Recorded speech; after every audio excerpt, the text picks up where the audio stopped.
My parents skipped my wedding because I married before my perfect sister. Now their perfect family image is finally crumbling.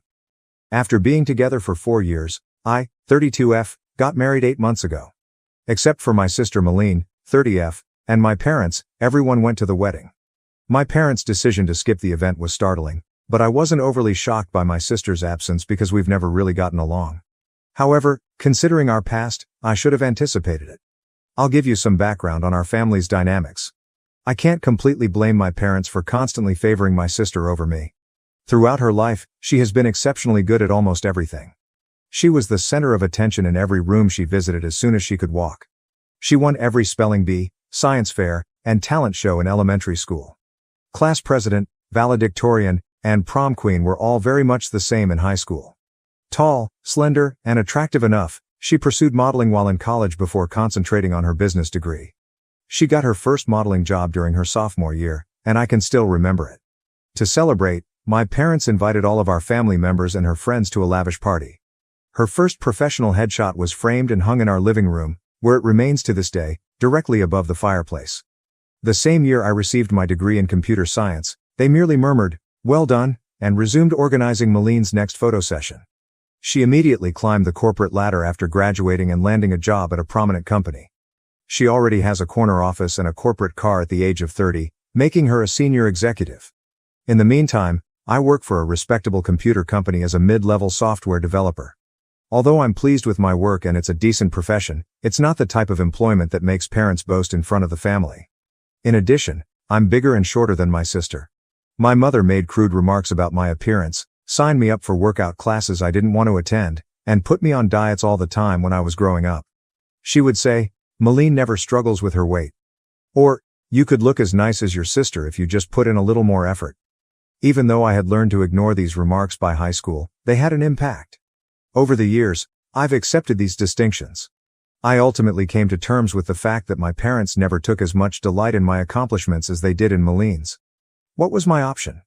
I tried to get their approval for years by attending classes they recommended, joining clubs they encouraged, and even attempted modeling for a short time, a failure my sister never lets me forget. However, nothing was ever sufficient. I was merely the second daughter, and they were completely enamored with my sister's achievements. I gave up attempting to impress them sometime in my mid-20s. I concentrated on creating my own life, growing professionally on my own terms, and forming bonds with individuals that respected me for who I am. To be honest, following that, things have improved. Knowing that my parents were constantly concerned about maintaining appearances, I kept my interactions with them superficial in order to prevent conflict. During our mandatory Christmas meals and sporadic family get-togethers, I would nod and grin while they raved about Meline's most recent job, lover, or vacation spot. Since they had Meline to swoon over, they didn't seem to notice my emotional distance. Then, at a computer conference, I ran upon my spouse through a mutual friend. He noticed me, actually saw me, unlike my family. He liked my dry sense of humor, my ability to code, and yes, even my body type, right from the beginning. He never once said I should change or make comparisons to other people.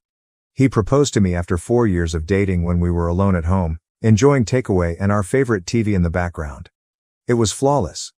Naturally, I told my folks that I was engaged last year. My first clue should have been their response. There was no congratulation, only stillness. My mother then questioned whether I was certain I wanted to jump right in and recommended that I might want to improve my physical condition before the wedding. My father didn't say much at all. During the engagement party, my husband noted their odd reaction, which I was too anxious to fully comprehend at the time.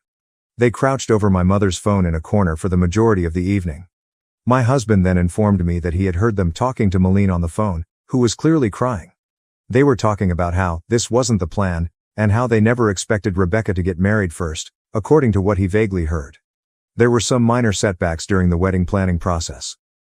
Despite not even being engaged at the time, my mother had already made many wedding Pinterest boards for Meline and was not interested in assisting me in selecting a dress or location. My mother merely remarked that it was practical and suitable for my figure when I selected my dress, a straightforward yet exquisite A-line gown that made me feel lovely. My future mother-in-law, who treated me like the daughter she never had, and I ended up working together on the majority of the preparations. I carefully reviewed and double-checked the guest list with my spouse to be sure no one was overlooked before sending out both electronic and paper wedding invitations. I am certain that my parents received theirs because the electronic invitations included red receipts. I called, texted, and emailed them several times after realizing they hadn't RSVP'd. My mails were either ignored or met with evasive responses stating that they were very busy and needed to check their schedules. I couldn't waste too much energy worrying about it because I was too busy getting ready for the wedding. My in-laws were incredibly helpful, offering assistance with everything from seating maps to floral arrangements.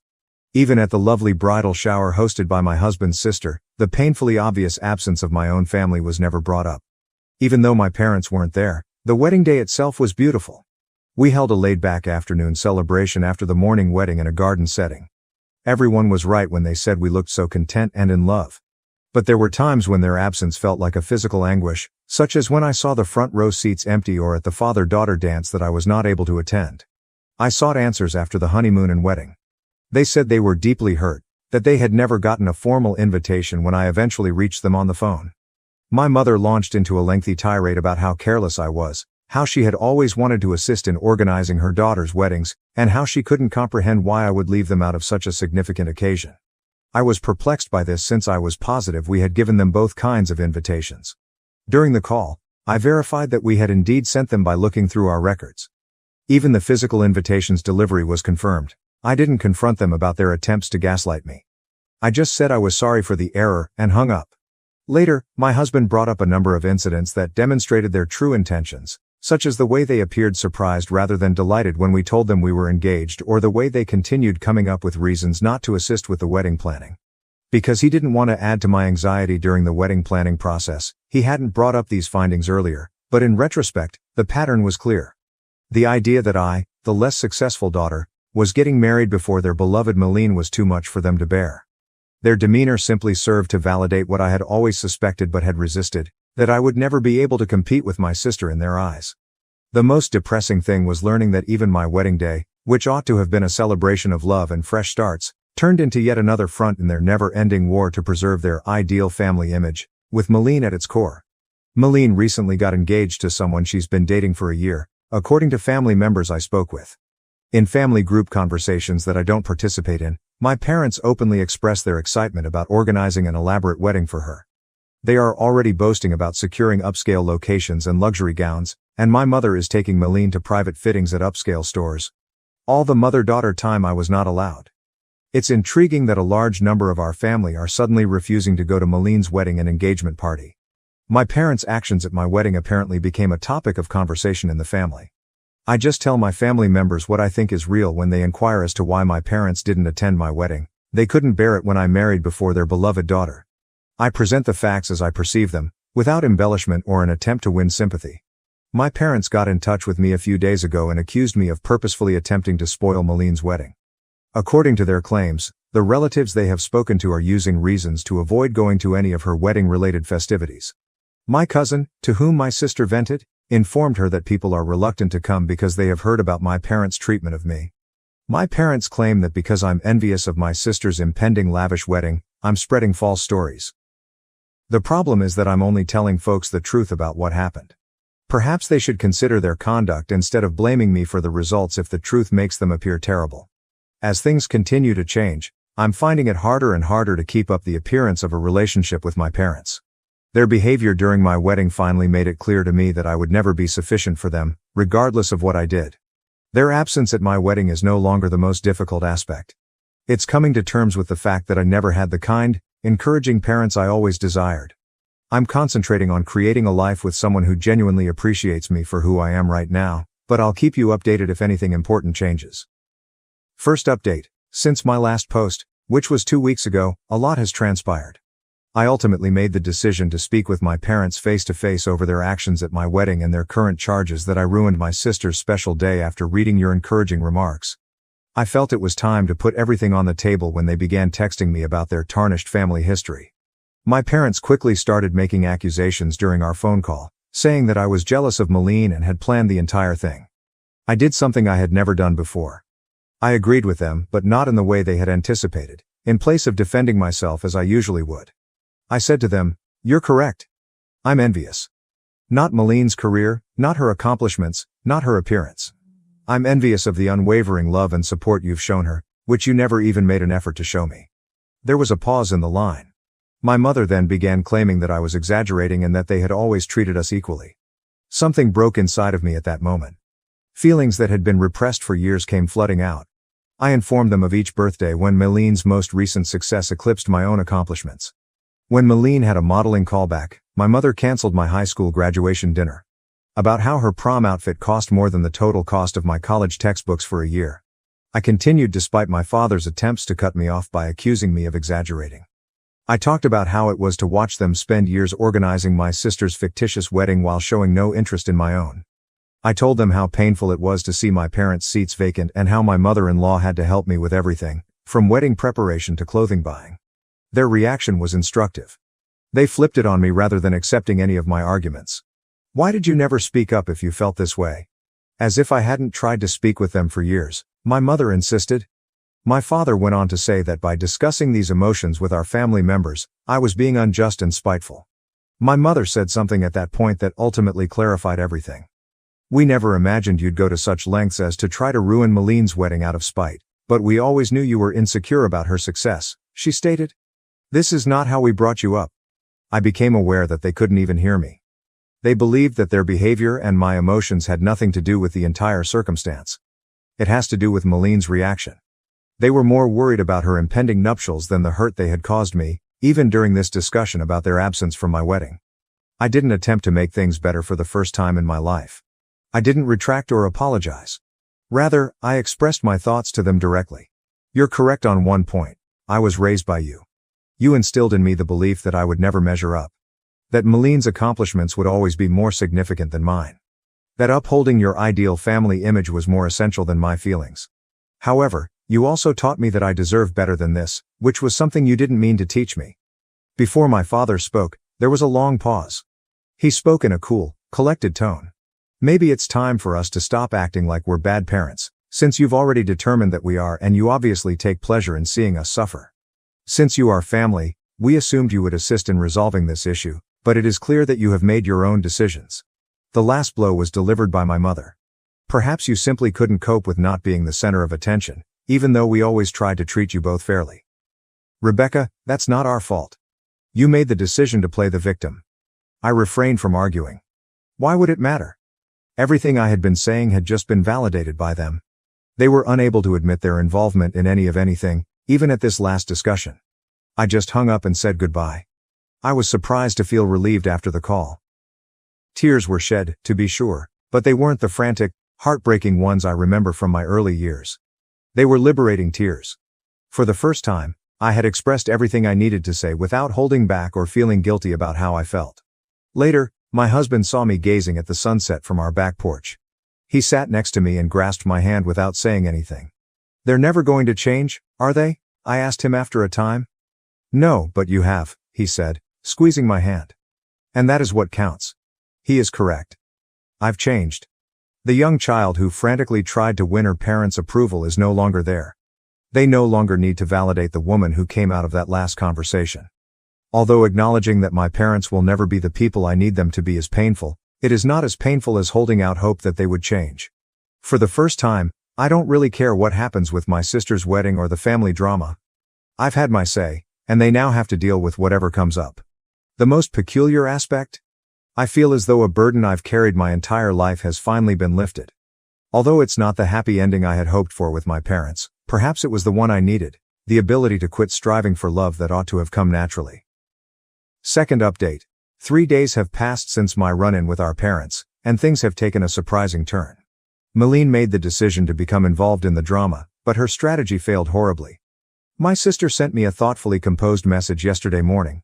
She had developed a condescending tone over the years, and it was evident in her text. What you said to your parents was totally inappropriate.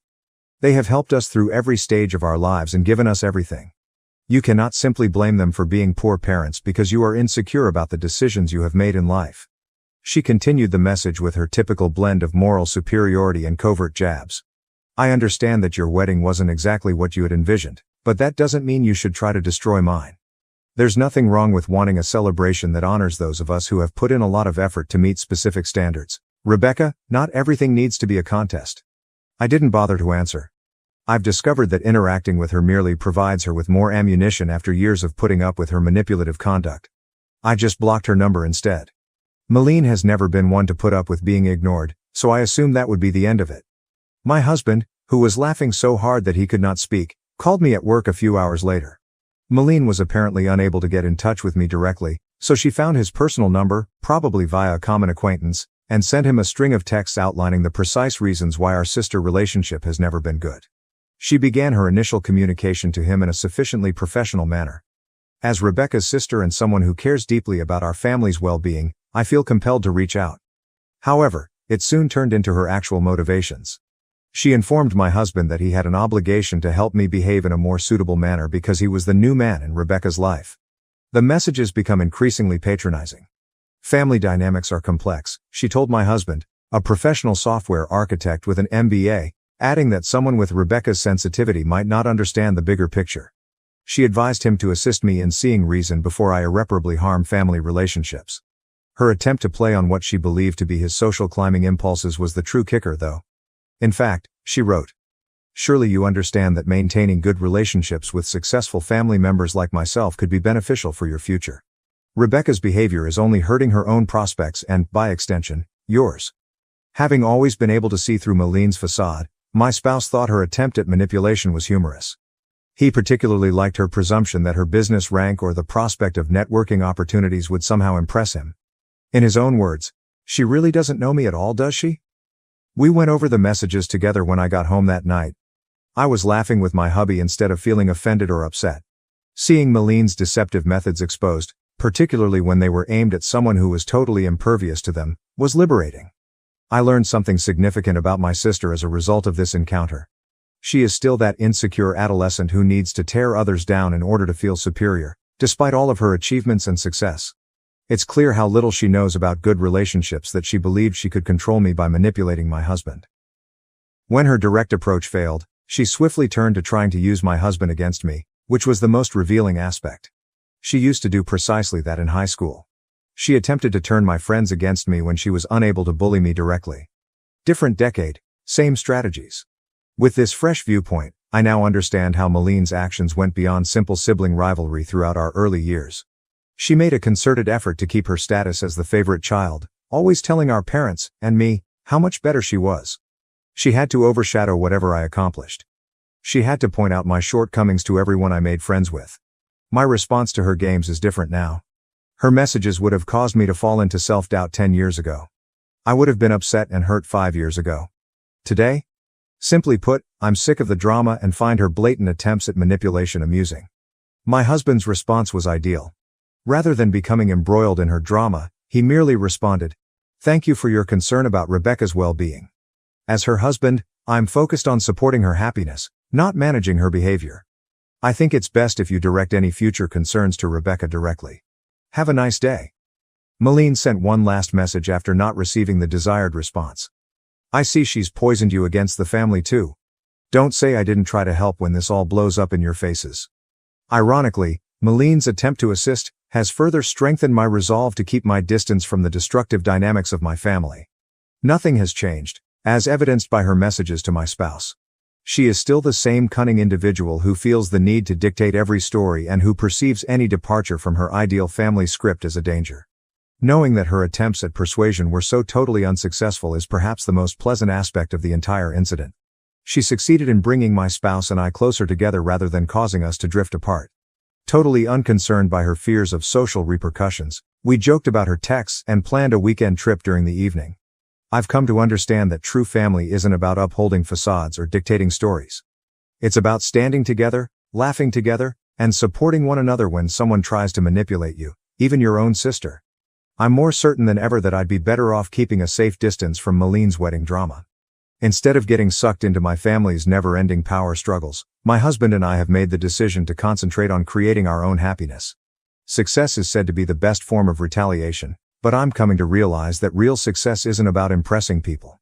It's about accepting your decisions and surrounding yourself with individuals that encourage rather than impede your own development. I feel more successful than ever by that metric. Third update. After my sister's unsuccessful attempt to control my husband 2 weeks ago, things have taken unanticipated turns. The situation is becoming worse despite my parents' desperate attempts to repair their reputation.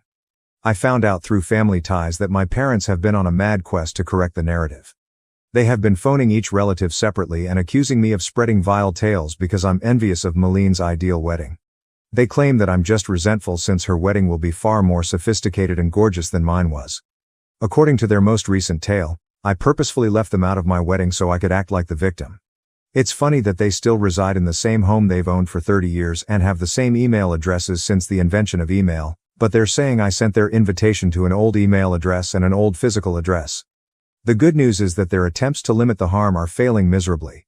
Our family members don't believe it. Actually, a number of family members have shared their personal accounts of my parents' history of partiality. According to one aunt, my mother had previously engaged in similar antics at family weddings in an effort to guarantee that Meline was the life of the party. The way my extended family has reacted to my parents' manipulation is the most fulfilling development. Important family members, some of whom were expected to have significant parts in the event, have stopped supporting Meline's wedding. They may no longer have access to the exclusive location they were able to get through family ties. Even a family friend's luxury garment business has unexpectedly experienced scheduling conflicts. At a family get-together last weekend, things reached a breaking point. It seems that when someone naively inquired about my wedding pictures, my mother became upset. Out of jealousy, she started a defensive tirade about how I had changed after getting married and was attempting to destroy the family. Her tantrum backfired, stunning a number of relatives who were unaware of the circumstances and further harming their well-maintained reputation. It's especially ironic that my parents' frantic efforts to maintain their ideal family facade are the reason it's falling apart. Each time they attempt to justify their absence from my wedding, they wind up disclosing more about who they really are. People are becoming more aware of their deception the more they attempt to portray me as the bad guy. Family members are now picking sides after previously remaining impartial. Recently, even my father's brother, who had always kept silent to maintain harmony, apologized for not speaking up sooner about how they treated me. He has made the decision not to go to any of Meline's wedding-related festivities with his family. I don't have to answer any of this explicitly, so I haven't. The truth is taking care of everything for me. Meline and my parents always wind up revealing more of their destructive conduct when they attempt to twist the tale. It comes out that all those years of remaining silent and putting up with their treatment in an effort to keep the peace was really just a way of allowing their actions. My husband said it in the best possible words. They constructed a facade of the ideal family over many years, but it was based on emotional manipulation and partiality. Eventually, it was going to fall apart. I'm doing better than ever, personally. I no longer have to worry about attempting to win my parents' approval. The stress of controlling Meline's emotions has subsided. I'm not concerned about upholding their ideal family image for the first time in my life. Sometimes the best retaliation is just letting the truth speak for itself rather than taking action. I'm grateful to Reddit for giving me the courage to advocate for myself. You have no idea how much your guidance and encouragement have meant to me along this path. Sometimes you need to see what true family support looks like from strangers you met online. Thank you for watching. If you haven't subscribed yet, please do so and hit the notification bell to stay updated with more shocking real-life stories happening around you.